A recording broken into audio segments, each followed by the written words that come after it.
Hello students, இந்த வருஷம் 2026 நீங்கள் இன்ஜினியரிங் படிக்கணும் அப்படின்னா லாஸ்ட் இயர் கம்பேர் பண்ணும்பொழுது இந்த வருஷம் வந்து கட் ஆஃப் வந்து அதிகமாக போதா அல்லது வந்து கட் ஆஃப் வந்து குறைய போதா அப்படின்ட்டு ஸ்டூடெண்ட்ஸ் அண்ட் பேரண்ட்ஸ் மத்தியில் ஒரு பெரிய குழப்பம் வந்து நடந்துட்டுருக்கு. எக்ஸாம்ஸ் வந்து அதாவது வந்து ஸ்டூடெண்ட்ஸ்க்கு ஃபிசிக்ஸ் எக்ஸாம் வந்து எதிர்பார்த்த அளவுக்கு வரல. அதே போல் கெமிஸ்ட்ரியும் அப்படி தான். மேத்ஸுமே வந்து பார்த்தீங்க அப்படின்னா மாடரேட்டாக தான் வந்துச்சு அப்படின்ட்டு நம்ம ரிவ்யூ எடுத்த வரைக்குமே ஸ்டூடெண்ட்ஸ் எல்லோருமே வந்து கிட்டத்தட்ட வந்து எனக்கு சென்டம்கான பாசிபிலிட்டிஸ் கம்மி. ஸோ அதனால் வந்து எக்ஸாம் வந்து மாடரேட் தான், ரொம்ப ஈஸியும் இல்லை, ரொம்ப டஃப்பாகவும் இல்லை, மார்க் வந்து ஓரளவுக்கு ஆவரேஜாக வரும் அப்படின்னு தான் சொல்லியிருந்தாங்க நிறையா ஸ்டூடெண்ட்ஸ். ஸோ அதனால் வந்து எல்லோருக்கும் ஒரு டவுட்ஸ் இருக்குது, இந்த வருஷம் டிஎன்இஏல நமக்கு வந்து கட் ஆஃப் வந்து அதிகமாகுமா அல்லது வந்து குறையுமா அப்படின்னு சொல்லி நிறையா ஸ்டூடெண்ட்ஸ் வந்து நிறையா பேரண்ட்ஸ் வந்து ரொம்பவே குழம்பி போயிருந்தாங்க. ஸோ அதுக்கான ஒரு வீடியோ தான் இந்த வீடியோ. நிறையா யூடியூபர்ஸுமே வந்து நிறைய வீடியோ கொடுத்துருக்காங்க, கட் ஆஃப் வந்து இந்த வருஷம் வந்து ஏறுமா அல்லது வந்து குறையுமா, நமக்கு எந்த மாதிரியான காலேஜஸ் கிடைக்கும் அப்படிங்கிறது வந்து நிறையா யூடியூபர்ஸ் வந்து கொடுத்துருக்காங்க. சில பேர் சொல்கிறது வந்து ரொம்ப கான்ட்ரவர்சியாக ஸ்டூடெண்ட்ஸை பயமுறுத்துகிற மாதிரி கட் ஆஃப் அதிகமாகும் இல்லை கட் ஆஃப் குறையும் அப்படின்னு சொல்லி நிறையா வீடியோஸ் வந்து கொடுத்துருக்காங்க. ஸோ நம்மளுமே அதை பற்றி ஒரு வீடியோ வந்து டீட்டெயில்டாக வந்து நம்ம இன்றைக்கி கொடுக்க போகிறோம். ஸோ அதுக்கான வீடியோ தான் இது. நீங்கள் இப்போ தான் ஃபஸ்ட் டைம் வந்து நம்மளுடைய சேனல் பார்த்துட்ருக்கீங்க அப்படின்னா மறக்காமல் சப்ஸ்கிரைப் பண்ணி பெல் ஐக்கனை கிளிக் பண்ணிக்கோங்க. DNA related updates and college cut off related updates, choice list சம்மந்தமான அப்டேட்ஸை நீங்கள் இன்ஸ்டண்ட்டாக தெரிஞ்சுக்கணும் அப்படின்னா நம்மளுடைய சேனலை மறக்காமல் சப்ஸ்கிரைப் பண்ணி பெல் ஐக்கனை கிளிக் பண்ணிக்கோங்க. அதே போல் உங்களுடைய மார்க்கை பேஸ் பண்ண ஒரு சாய்ஸ் லிஸ்ட் வேணும் அப்படிங்கக்கூடிய ஸ்டூடெண்ட்ஸ் டிஸ்கிரிப்ஷன் கொடுக்கக்கூடிய கூகுள் ஃபார்மில் ரிஜிஸ்டர் பண்ணிக்கோங்க. நம்மளுடைய வாட்ஸ்அப் சேனல்லையும் ஜாயின் பண்ணிக்கோங்க. அப்போ தான் நம்ம அடுத்தடுத்து கொடுக்கக்கூடிய அப்டேட்ஸை நீங்கள் இன்ஸ்டண்ட்டாக தெரிஞ்சுக்க முடியும். வாங்க வீடியோக்குள்ளே போகலாம். அதாவது இன்ஜினியரிங்க்கு வந்து கட் ஆஃப் வந்து அதிகமாகுது அல்லது குறையுது அப்படிங்கிறதுக்கு வந்து சில ஃபேக்ட்ஸ் வந்து இருக்குது, ஓகேங்களா. சில காரணங்களால் அதிகமாகும் அல்லது வந்து குறையும், ஓகேங்களா. இந்த ரெண்டில் ஏதோ ஒரு விஷயம் கண்டிப்பாக நடக்கும். எல்லா வருஷமும் ஒரே மாதிரியே இருக்காது. அது வந்து எப்படின்னு பார்த்தீங்கன்னா எக்ஸாம் கொஸ்டின் பேப்பர்ஸை பேஸ் பண்ணி ஒவ்வொரு வருஷமும் வந்து கட் ஆஃப் வந்து சின்ன சின்ன மாற்றங்கள் வந்து ஒரு 2 கட் ஆஃப் 3 கட் ஆஃப் வந்து லாஸ்ட் இயர் கம்பேர் பண்ணும்பொழுது அதிகமாகலாம், பொழுது வந்து ஒரு 4-5 கட் ஆஃப் வந்து லாஸ்ட் இயர் கம்பேர் பண்ணும்பொழுது குறையலாம். அது எப்படி வேணாலும் நடக்கலாம். ஆனால் வந்து நமக்கு வந்து கட் ஆஃப் வந்து அதிகமாகுது அப்படின்னா அது வந்து ஏன் அதிகமாகுது அப்படின்னு பார்த்தீங்கன்னா ஸ்டூடெண்ட்ஸோடைய பர்ஃபார்மன்ஸ், ஓகேங்களா. கொஸ்டின் பேப்பர் வந்து நல்லா இருக்குது, ஈஸியாக கேட்டிருக்காங்க, ஸ்டூடெண்ட்ஸோடைய பர்ஃபார்மன்ஸ் வந்து வெரி வெல்லாக இருக்குது, ஈஸியாக வந்து கொஸ்டின்ஸ் எல்லாம் அட்டன் பண்ணி சென்டம்க்கு வந்து நிறையா ஸ்டூடெண்ட்ஸ் வந்து எலிஜிபிள் ஆவாங்க அப்படிங்கக்கூடிய சுச்சுவேஷனில் கட் ஆஃப் ரேஷியோ வந்து அதிகரிக்கும். லாஸ்ட் இயர் சென்டம் ரேஷியோ அதிகரிக்கும் பொழுது கட் ஆஃப் வந்து ஆட்டோமேட்டிக்காகவே அதிகமாகும், ஓகேங்களா. லாஸ்ட் இயரில் வந்து 190 ஒரு காலேஜ் கிடைக்குது அப்படின்னா இந்த வருஷம் 195 கிடைக்கும், ஓகேங்களா. இது வந்து ஜென்ரலாக வந்து எல்லோருத்துக்குமே ஈஸி அப்படிங்கிற பட்சத்தில் இந்த ஒரு விஷயம் நடக்கும், சரிங்களா. அதே போல் குறையுது அப்படின்னாலுமே சேம் இதே ஃபேக்ட் தான், ஓகேங்களா. எல்லோருக்குமே கஷ்டமாக இருக்குது அப்படிங்கிற பட்சத்தில் எல்லோருக்குமே கஷ்டமாக இருக்கும். கட் ஆஃப் வந்து போன வருஷம் 190 க்ளோஸ் ஆகுது அப்படின்னா இந்த வருஷம் ஒரு 185 வந்து க்ளோஸ் ஆகிறதுக்கான வாய்ப்புகள் இருக்குது. ஸோ கட் ஆஃப் வந்து அதிகமாகிறதுக்கு என்ன காரணமோ அதே போல் தான் குறையிறதுக்கும் அதே காரணம் தான். ஸோ எல்லாருக்குமே ஈஸி அப்படிங்கிற பட்சத்தில் எல்லோருக்குமே கட் ஆஃப் ஏறும், எல்லோருக்குமே கஷ்டம் அப்படிங்கிற பட்சத்தில் எல்லோருடைய கட் ஆஃபுமே ஆட்டோமேட்டிக்காக டவுன் ஆகும், சரிங்களா. அதனால் வந்து எக்ஸாம் கஷ்டமாக வந்திருக்கு அப்படின்னு சொல்லி நீங்கள் பயப்படவே தேவையில்லை, சரிங்களா.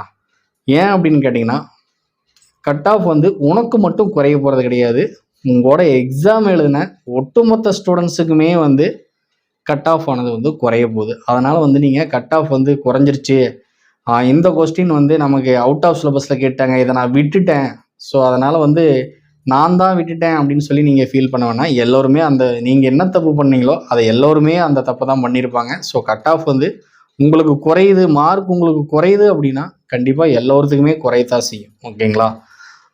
அது வந்து சென்டம் எடுக்கக்கூடிய ஸ்டூடெண்ட்ஸாக இருந்தாலும் சரி அல்லது வந்து ஒரு 70-80 மார்க் வாங்கக்கூடிய ஸ்டூடெண்ட்ஸாக இருந்தாலும் சரி எல்லோருக்குமே வந்து நீங்கள் அதே இடத்துல தான் இருக்க போகிறீங்க, சரிங்களா.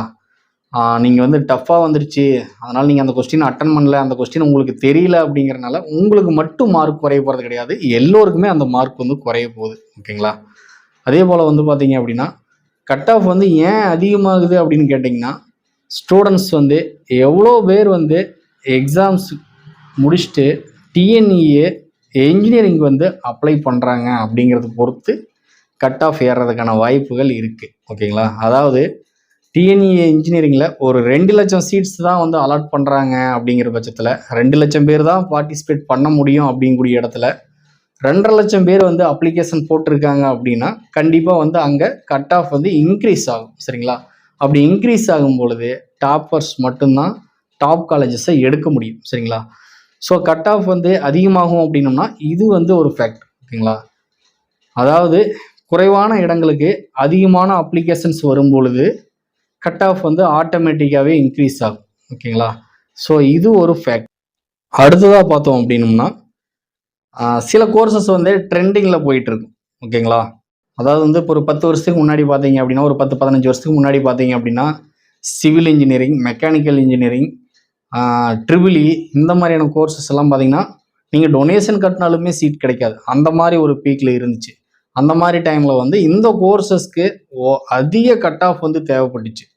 ஆனால் இன்னைக்கு வந்து நிலைமை அப்படியே தலையில மாறிடுச்சு. அதாவது வந்து குறிப்பாக சொல்லணும் அப்படின்னோம்னா ஆஃப்டர் கொரோனா பார்த்தீங்க அப்படின்னா இந்த கம்ப்யூட்டர் பிரான்ச்சஸ், கம்ப்யூட்டர் சார்ந்த பிரான்ச்சஸ், அதாவது பார்த்தீங்கன்னா CS, IT, AI, data science, machine learning, IoT, இப்படி வந்து பார்த்தீங்க அப்படின்னா நிறையா கம்ப்யூட்டர் சார்ந்த கோர்சஸ், பிஸ்னஸ் சிஸ்டம் அப்படின்ட்டு கிட்டத்தட்ட பார்த்தீங்க அப்படின்னா கம்ப்யூட்டர் பேஸ் பண்ணி கிட்டத்தட்ட ஒரு 7-8 கோர்சஸ் வந்து இருக்குது. ஸோ இந்த கோர்சஸ்க்கான டிமாண்ட் வந்து அதிகமாக இருக்குது. ஸோ எல்லா ஸ்டூடெண்ட்ஸுமே பார்த்தீங்க அப்படின்னா இந்த கோர்சஸ் நோக்கி ஃபோக்கஸ் பண்ண ஆரம்பிச்சிட்டாங்க. ஸோ அதனால் வந்து இப்போ 2 லட்சம் பேர் அப்ளிகேஷன் போட்டாலுமே எல்லோருமே வந்து எல்லா கோர்ஸும் எடுக்கக்கூடிய ஸ்டூடெண்ட்ஸாக இருந்தாங்க அப்படின்னா நமக்கு வந்து கட் ஆஃப் அப்படிங்கிறது ஒரு ஆவரேஜாக இருந்துகிட்டு இருக்கும். பட் வந்து எல்லா ஸ்டூடெண்ட்ஸுமே மேக்ஸிமம் ஃபோக்கஸ் பண்ணுறது பார்த்தீங்க அப்படின்னா இந்த கம்ப்யூட்டர் சார்ந்த கோர்சஸ் தான். அதனால் வந்து உங்களுக்கு இந்த கம்ப்யூட்டர் ரிலேட்டடான கோர்சஸ் வந்து கட் ஆஃப் வந்து ஆட்டோமேட்டிக்காகவே என்னாகும், இன்க்ரீஸ் ஆகிட்டு போகும். சரிங்களா? ஸோ கட் ஆஃப் அதிகமாகுது அப்படின்னா கட் ஆஃப் வந்து எல்லா கோர்சஸ்க்குமே அதிகமாகிறது கிடையாது. இந்த மாதிரியான ட்ரெண்டிங்கில் இருக்கக்கூடிய கோர்சஸ்க்கு வந்து கட் ஆஃப் அதிகமாகுது.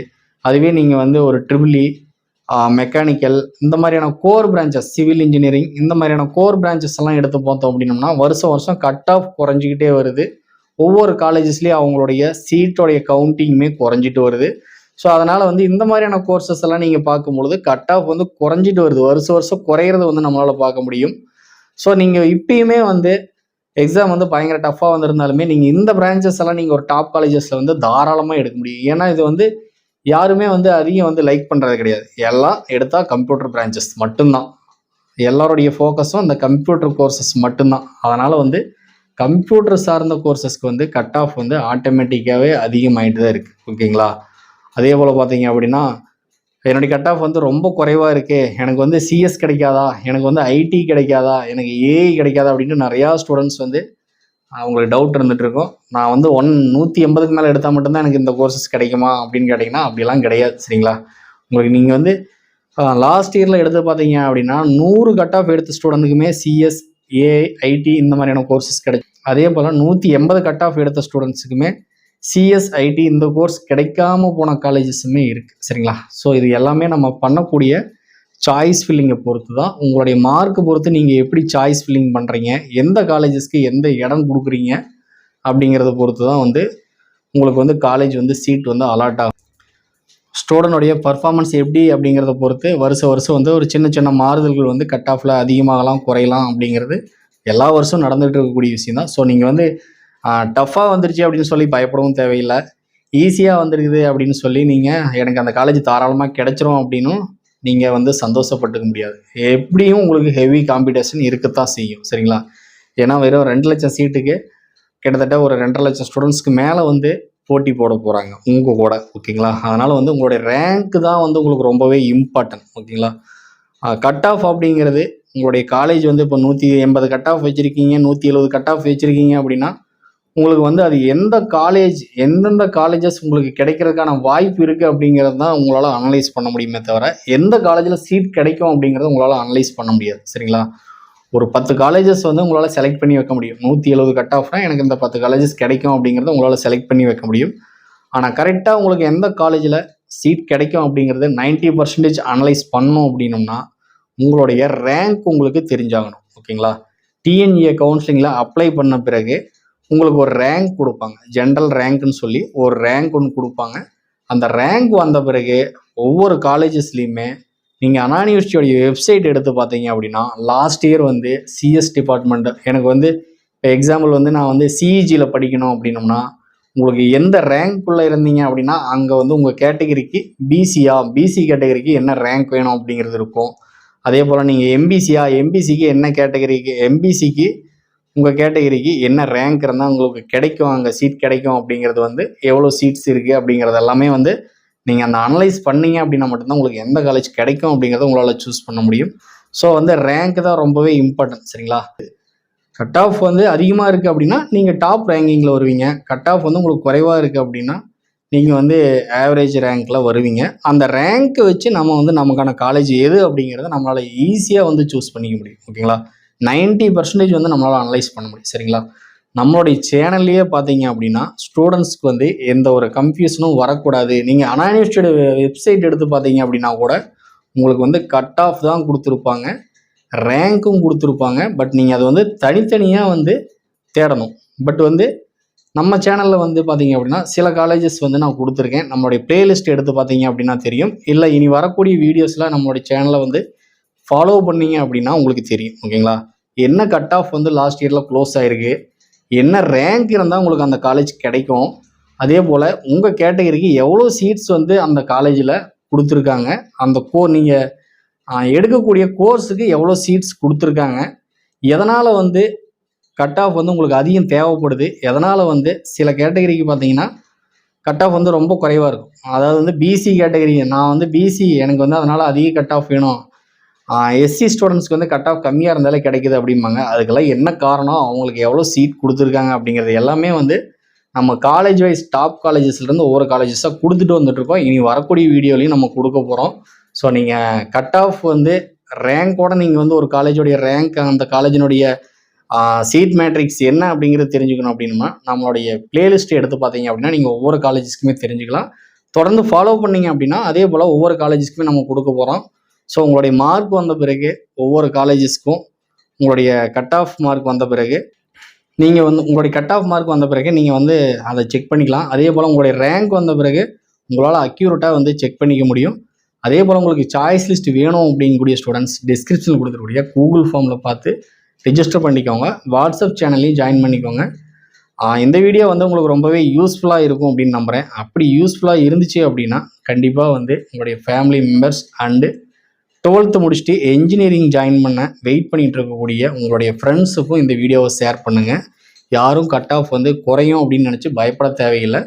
உங்களுடைய ரேங்க் வந்த பிறகு அது என்ன அப்படிங்கிறத நம்மளே வந்து அனலைஸ் பண்ணிக்க முடியும். உங்களுக்கு எந்த காலேஜில் சீட் கிடைக்கும் அப்படிங்கிறத நம்மளே அனலைஸ் பண்ணிக்க முடியும். கட் ஆஃப்ங்கிறது வருஷம் மாறக்கூடிய விஷயம். ஸோ கட் ஆஃபை வந்து நீங்கள் மைண்டில் வச்சுட்டு நீங்கள் வந்து எனக்கு வந்து மார்க் கம்மியாக வரும் அப்படின்னு சொல்லி நீங்கள் ஃபீல் பண்ணவே தேவையில்லை. ஸோ யாரும் கவலைப்படாதீங்க. உங்களுக்கு கஷ்டம்னா எல்லாருக்கும் கஷ்டம், உங்களுக்கு ஈஸினா எல்லாருக்குமே ஈஸி. யாருக்கு எந்த காலேஜ் அப்படிங்கிறத நம்ம தொடர்ந்து வந்து கொடுக்க போகிறோம். ஓகேங்களா? தேங்க்ஸ் ஃபார் வாட்சிங்.